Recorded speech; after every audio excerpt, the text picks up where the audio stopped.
Assalamualaikum warahmatullahi wabarakatuh. Alhamdulillahirabbil alamin wassalatu wassalamu ala sayyidil mursalin wa ala alihi wa sahbihi ajmain. Amma ba'd. Sahabat Ijen dimanapun berada, kaum muslimin dan muslimat yang dimuliakan Allah dan disayang oleh Rasulullah sallallahu alaihi wasallam. Hadirin yang berbahagia, rasanya tidak lengkap kalau kita mencintai Nabi Muhammad SAW tanpa mencintai istri-istrinya. Kenapa? Karena istri-istri Nabi adalah ummahatul mu'minin, adalah ibunya orang-orang yang beriman. Jadi kalau kita sayang sama Nabi, maka kita pun harus sayang kepada istri-istrinya atau kepada ibunya orang-orang yang beriman. Bahwasanya istri-istri Nabi itu ada 12 orang. Yang pertama yaitu Sayyidah Khadijah binti Khuwailid. Kemudian Saudah binti Zam'ah. Ketiga Aisyah Ridho binti Abi Bakar As-Siddiq. Keempat Hafsah binti Umar bin Khattab. Kelima Ummu Salamah Hindun binti Abi Umayyah. Keenam Ummu Habibah Ramlah binti Abi Sufyan. Ketujuh Zainab binti Huzaimah, ke-8 Zainab binti Jahsi, ke-9 Maria binti Sam'un Al-Qibtiyah, ke-10 Maimunah binti Al-Haris, ke-11 Sofia binti Huyai, ke-12 Juwairiyah binti Al-Haris. Dari 12 istri-istri Nabi itu, ya, hanya 2 orang yang melahirkan anak, yaitu Sayyidah Khadijah binti Khuwailid Al-Kubra dan Sayyidah Maria binti Sam'un Al-Qibtiyah. Ya. Dari ibu kita yang bernama Siti Khadijah, lahirlah 6 orang anak. Yang pertama adalah Qasim. Nah, Qasim ini adalah seorang anak laki-laki, makanya Nabi Muhammad mendapat julukan Abul Qasim, yaitu bapaknya Qasim. Seperti kita di Indonesia ini, kalau misalnya anak pertamanya Andi, maka dipanggilnya mamanya Andi atau papanya Andi, ya. Karena apa? Karena kita mungkin kurang kenal dengan bapaknya, maka papanya Andi atau menghormati, ya. Atau misalnya mamahnya Reza atau ayahnya Reza ini, ya. Jadi misalnya di sekolah itu pak gurunya atau bu gurunya memanggil ayahnya Reza atau papahnya Reza, artinya itu adalah suatu penghormatan. Namun Qasim ini meninggal dalam usia kurang dari 3 tahun batita, ya, di bawah 3 tahun. Kemudian setelah meninggal Qasim lahirlah Abdullah. Abdullah pun sama, di bawah 3 tahun juga meninggal dunia. Kemudian yang ketiga lahirlah Zainab, ya, perempuan. Kemudian yang keempat adalah Ruqayyah. Yang kelima adalah Ummu Kulsum. Yang keenam adalah Fatimah Az-Zahra. Kemudian nanti dari ibu yang kedua yaitu ibu Maria binti Sam'un Al-Qibtiyah, lahirlah bernama Ibrahim. Ibrahim pun adalah laki-laki dan kurang 2 tahun pun meninggal dunia. Jadi anak Nabi itu ada 7 orang, 3 orang laki-laki, semuanya meninggal di bawah usia 2 tahun dan 4 orang perempuan, ya, dari Siti Khadijah. Hadirin yang berbahagia, Allah Subhanahu wa taala berfirman dalam Quran surat Al-Ahzab, A'udzubillahi minasyaitonirrajim. Bismillahirrahmanirrahim. An-nabiyyu aula bil mu'minina min anfusihim wa azwajuhu ummatuhum. Bahwasanya Nabi itu lebih mulia dibanding orang-orang yang beriman dan istri-istrinya adalah ibu-ibu mereka. Jadi sebagai tanda sayang, tanda cinta kita kepada Nabi besar Muhammad SAW, maka kita pun harus menyayangi keluarganya. Terutama kita harus paling enggak mengetahui nama-namanya, yaitu nama ke-12 istri Nabi. Ya. Istri Nabi yang pertama adalah Siti Khadijah. Beliau mendapat julukan Al-Kubra, yaitu Khadijah binti Khuwailid Al-Kubra. Kenapa? Karena beliau yang paling besar. Besar apanya? Besar jasanya, besar kebaikannya, ya. Dari beliau ini pun Nabi mendapatkan 6 orang anak, 2 orang laki-laki dan 4 orang perempuan. Kemudian juga beliau pun sebagai penyokong utama untuk dakwah Nabi Muhammad SAW. Beliau mengeluarkan energinya, waktunya, cintanya, kekayaannya untuk dakwah Islam. Ya. Bahkan beliau pun sebelum wafatnya berpesan kepada Nabi dan kepada putrinya itu Fatimah, wahai Nabi, jika dakwah Islam ini kekurangan dana, maka galilah kuburanku, ambillah tulang-tulangku untuk menjadi menjadi bantuan agar bisa menolong dakwah Islam ini. Jadi luar biasa sekali ibu kita Siti Khadijah ini. Kemudian beliau pun termasuk yang paling banyak mengeluarkan harta kekayaannya, yaitu ketika banyak orang-orang yang baru memeluk Islam diusir oleh keluarganya, diusir oleh klan-klan itu, jadi oleh keluarga besarnya. Kemudian siapa yang menampung, siapa yang mengasih makan, itu dari Ummul Mukminin, itu Sayyidah Khadijah Al-Kubra. Jadi rumahnya itu seperti rumah penampungan. Jadi banyak orang yang nggak mampu, banyak orang yang setelah mu'alaf itu diusir dari rumahnya dan ditampung oleh Nabi. Dan itu semuanya atas biaya, atas sokongan dana yang luar biasa dari Sayyidah Khadijah Al-Kubra. Kemudian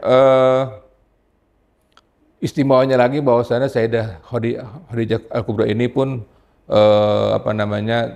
Nabi mendapatkan anak. Nah, nanti dari 6 orang anak Nabi ini ada yang bernama Fatimah Az-Zahra, itu yang nanti menikah dengan Sayyidina Ali bin Abi Thalib. Itulah yang menjadi keturunan Nabi sampai sekarang. Ya, jadi keturunan Nabi itu dari jalur Sayyidah Fatimah Az-Zahra. Ya. Nanti ada anaknya yaitu Al-Hasan dan Husain. Kemudian nanti dari Hasan itu keturunan banyak, Husain keturunan banyak sampai ke seluruh dunia. Kemudian selanjutnya adalah Sayyidah Saudah binti Zam'ah. Ini juga adalah istri Nabi yang istimewa juga. Beliau itu tingginya dan rata-rata, jadi mungkin hampir 2 meter tingginya. Dari beliau itulah Sayyidina Umar menegur kepada Sayyidah Saudah, wahai Sayyidah Saudah, aku tahu engkau adalah istri Nabi. Maksudnya berilah contoh. Apa contoh itu? Contoh itu adalah memakai hijab. Jadi dulu wanita di Arab itu zaman Nabi tidak ada yang memakai hijab. Ya. Awal memakai hijab itu adalah atas saran Sayyidina Umar bin Khattab kepada Sayyidah Saudah, istri Nabi, agar beliau itu memakai hijab. Kemudian nanti turunlah ayat hijab, ya, ayat atau hijab atau jilbab. Kemudian yang ketiga itu Sayyidah Aisyah. Sayyidah Aisyah ini adalah putri daripada Sayyidina Abu Bakar As-Siddiq. Ya. Beliau dinikahi Nabi usia 7 tahun dan dicampurin Nabi usia 9 tahun. Sungguh beliau itu adalah wanita yang cerdas luar biasa.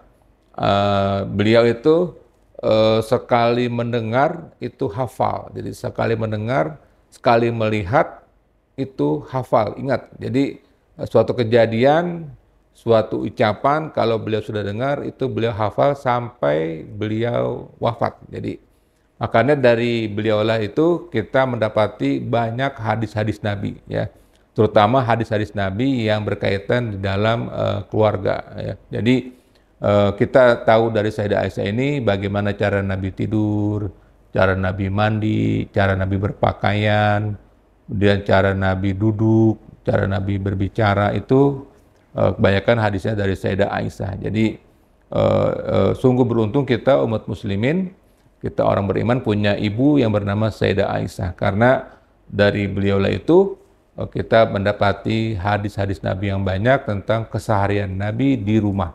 Ya. Kemudian setelah itu adalah Hafsah. Hafsah ini adalah putri daripada Sayyidina Umar bin Khattab. Ya. Beliau ini juga salah seorang perawi hadis. Ya. Beliau ini adalah istri Nabi yang yang apa tuh, yang kuat, ya, yang kuat, yang gagah, ya. Jadi Hafsah.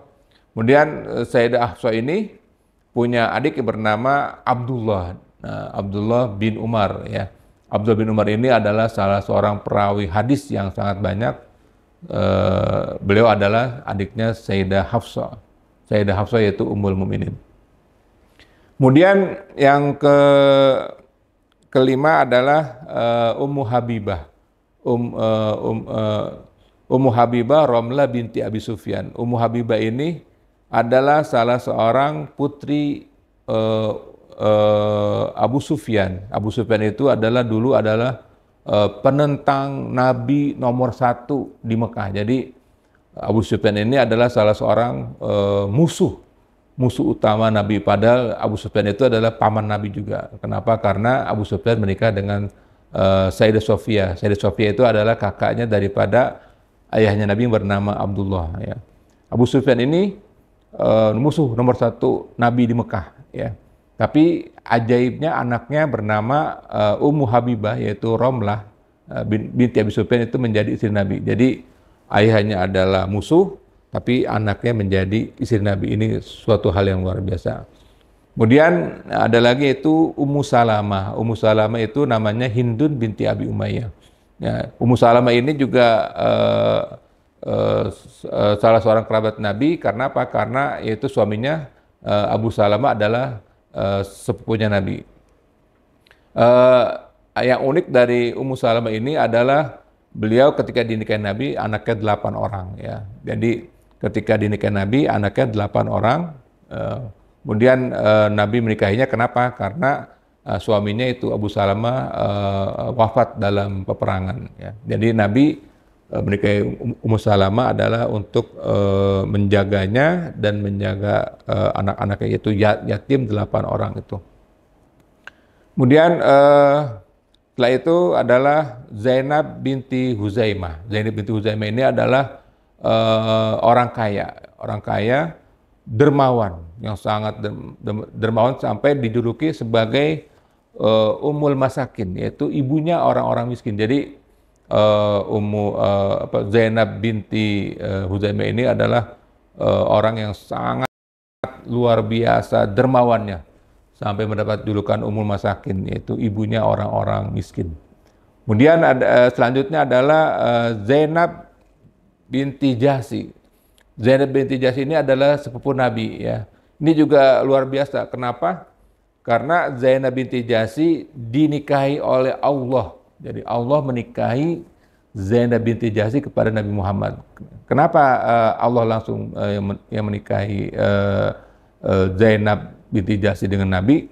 Karena di sini ada proses hukum, yaitu ketika itu Nabi mempunyai anak namanya Zaid bin Harisa. Zaid bin Harisa ini adalah salah seorang putra angkatnya Nabi, ya. Dulu namanya Zaid bin Muhammad, ya. Ketika itu Nabi tidak punya anak laki-laki yang masih hidup, maksudnya beliau hanya mempunyai 4 anak perempuan. Kemudian beliau mengangkat Zaid bin Harisa sebagai anak angkatnya, yaitu Zaid bin Muhammad, ya. Tetapi Allah membatalkan pengangkatan anak angkat itu kepada lakab ke ayahnya, maksudnya agar tidak terjadi permasalahan di umat Islam. Jadi maksudnya gini, anak angkat itu, laki-laki atau perempuan itu, ya, anak angkat itu bisa dinikahi oleh ayahnya. Kenapa? Bisa dinikahi oleh ayah angkatnya. Kenapa? Karena dia nasabnya bukan kepada ayah angkatnya, tetapi kepada ayah kandungnya. Jadi begitu juga dengan anak perempuan. Anak perempuan juga bisa dinikahi oleh ayahnya, kemudian atau anak laki bisa dinikahi oleh ibunya karena nasabnya beda, ya. Jadi di sini sungguh suatu hal yang berat ketika itu Zaid bin Harisa menceraikan istrinya, yaitu Zainab binti Jahsy, dinikahi oleh Nabi Muhammad dengan Allah langsung yang menikahkannya. Jadi Nabi menikahi Zainab binti Jahsy ini supaya tidak ada permasalahan di kaum muslimin ketika nanti seseorang yang mengangkat anak perempuan atau seseorang yang mengangkat anak laki-laki, ya misalnya seorang bapak mengangkat anak perempuan, kemudian setelah dewasa anak perempuannya itu dinikahinya, itu tidak masalah. Kenapa? Karena nasabnya bukan ke bapak kandungnya. Atau misalnya seorang seperti keluarga mengangkat anak laki-laki, kemudian setelah suaminya meninggal, si ibu angkatnya menikahi anak laki-lakinya, ya, anak angkat laki-lakinya itu. Kenapa? Karena nasabnya beda. Ini suatu hal yang sangat berat, sangat luar biasa di ibu kita, yaitu Zainab binti Jahsy. Kemudian selanjutnya adalah ibu kita yang bernama Maria binti Sam'un Al-Qibtiyah. Ya, Maria binti Sam'un ini adalah seorang budak, ya, yang milik daripada Kaisar Maukis, ya, dari Mesir, yang dihadiahkan kepada Nabi Muhammad SAW. Ya, tentu karena ini milik raja, maka bukan sembarang sembarang budak, ya. Tentu dia adalah yang cantik jelita. Nah, kemudian Maria binti Samun ini dinikahi oleh Nabi, kemudian mempunyai anak bernama Ibrahim. Namun Ibrahim meninggal di usia di bawah 2 tahun. Selanjutnya adalah Sayyidah Maimunah binti Al-Haris. Beliau adalah ipar daripada Sayyidina Abbas bin Abdul Muthalib, yaitu paman Nabi SAW. Kemudian Maimunah ini adalah istri Nabi yang kaya raya, yang cantik. Kemudian juga menjadi sebabnya Abdullah bin Abbas atau Ibnu Abbas sering menginap atau sering bermain ke rumahnya. Untuk apa? Untuk menuntut ilmu dari Nabi langsung, ya. Jadi sering itu Abdullah bin Abbas itu tidur di antara Nabi dan Sayyidah Maimunah. Jadi Nabi, kemudian tengah-tengahnya Abdullah bin Abbas atau Ibnu Abbas, kemudian sampingnya itu bibinya, yaitu Maimunah binti Al-Haris, Sayyidah Maimunah binti Al-Haris. Kemudian kita beruntung, kenapa? Karena dari Ibu Maimunah ini, yaitu ibunya kaum muslimin ini, Sayyidina Abbas bisa banyak langsung belajar kepada Nabi dengan bebas di rumahnya. Maka kita mendapatkan banyak hadis dari Sayyidina Ibnu Abbas bin Abbas. Kemudian selanjutnya adalah Sayyidah Juwairiyah binti Al-Haris. Ya, Sayyidah Juwairiyah binti Al-Haris ini adalah anak tokoh daripada kaum kafir di Madinah. Ya, kemudian setelah kekalahan keluarganya daripada Nabi, kemudian beliau menyatakan dirinya, saya siap menjadi istrinya Nabi. Nah, ketika beliau menyatakan seperti itu, maka Nabi pun menerima dia menjadi istrinya. Kemudian para keluarganya yang telah dimiliki oleh orang-orang Islam sebagai budak, maka dibatalkan, dilepaskan menjadi orang-orang yang merdeka. Kemudian juga Sayyidah Juwairiyah binti Al-Haris ini juga punya kekhususan lagi. Apa itu? Dia punya namanya tasbih Juwairiyah. Tasbih Juwairiyah ini adalah tasbih yang diajarkan Nabi kepada Sayyidah Juwairiyah binti Al-Haris. Jadi pada suatu hari Nabi ingin sholat subuh. Ya, Nabi ingin sholat subuh. Kemudian beliau berangkat ke masjid. Nah, ketika beliau mau berangkat, beliau melihat istrinya, yaitu Sayyidah Juwairiyah binti Al-Haris ini telah beribadah malam, sudah melaksanakan sholat subuh di rumahnya. Kemudian Nabi pergi sholat subuh jamaah, kemudian Nabi pulang lagi, kira-kira sudah suruk. Nabi sampai di rumahnya, Nabi mendapati bahwasannya Sayyidah Juwairiyah itu sedang zikir. Ya, jadi dari Nabi dari gelap sampai terang, Sayyidah Juwairiyah sedang zikir. Kemudian Nabi bertanya, wahai istriku, apa yang kamu lakukan? Aku sedang zikir. Kemudian Nabi menyatakan, maukah engkau aku ajarkan tasbih? yang itu sebanding dengan yang engkau baca dari tadi gelap sampai sekarang terang. Yaitu subhanallah wa bihamdihi adada khalqihi wa ridha nafsihi wa zinata arsyihi wa midada kalimatihi. Jadi itu dibaca 3 kali, maka setara dengan yang kamu baca dari tadi gelap, dari sebelum subuh sampai suruk sampai duha, itu setara dengan yang kamu baca. Jadi subhanallah wa bihamdihi adada khalqihi wa ridha nafsihi wa zinata arsyihi wa midada kalimatihi.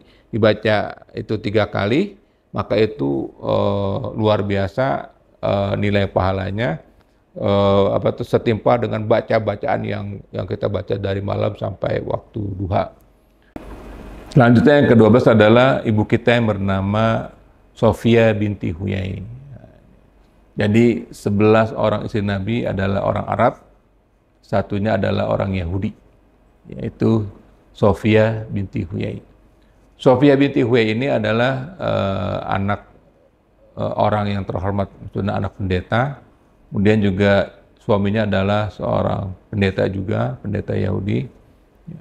Kemudian Sofia binti Huyai ini adalah wanita yang cantik ya, dari Yahudi. Beliau ini keturunan Nabi Musa dari jalur ayah.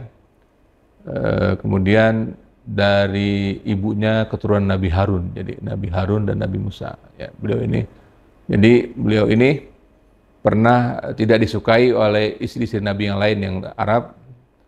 Kemudian kata Nabi, bilang aja, aku ini dari jalur ayah, dari keturunan Nabi Musa, dari jalur ibu, dari keturunan Nabi Harun, dan suamiku adalah Nabi besar Muhammad SAW. Jadi untuk mengurangi rasa kecewanya dia karena dicemburui atau tidak disukai oleh istri-istri Nabi yang lain, maka Nabi menyatakan, bilang aja, aku ini adalah dari pihak ayah keturunan Nabi Musa alaihissalam, dari pihak ibu keturunan Nabi Harun alaihissalam, dan suamiku adalah Nabi besar Muhammad sallallahu alaihi wasallam. Ya.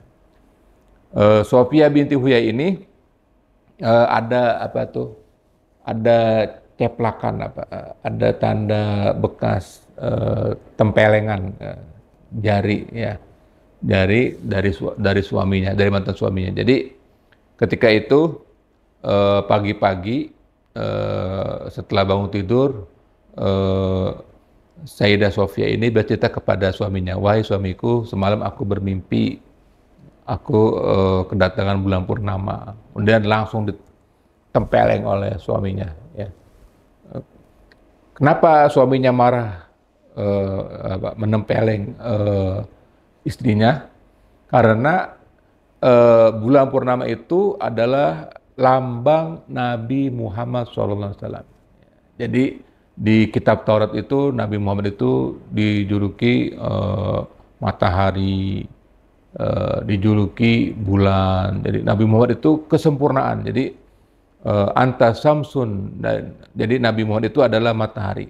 Anta badrun, Nabi Muhammad itu adalah bulan purnama. Jadi ketika si Sofia, istrinya cerita kepada suaminya bahwasanya semalam aku bermimpi ada bulan purnama jatuh di pelukanku, maka spontan suaminya menempeleng istrinya, menempeleng Sofia, karena dia yakin, yakinnya bahwasanya nanti istrinya ini, Sofia ini akan nikah dengan Nabi Muhammad SAW.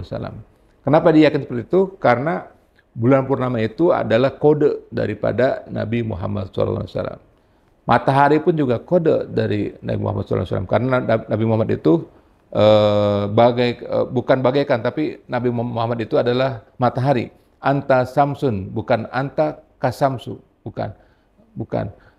Atau anta kalbadru, bukan.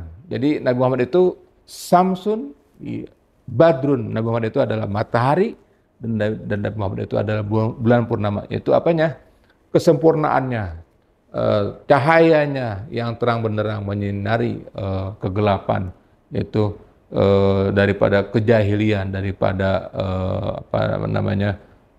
kemusyrikan, dengan cahaya keimanan, keislaman, keimanan kepada Allah Subhanahu wa taala. Jadi marilah sama-sama kita kita kirimkan doa, kita kirimkan Fatihah bukan hanya untuk Nabi Muhammad SAW, tapi juga kepada istri-istrinya. Kenapa? Karena di balik orang yang hebat pasti ada juga istri-istri yang solehah yang hebat.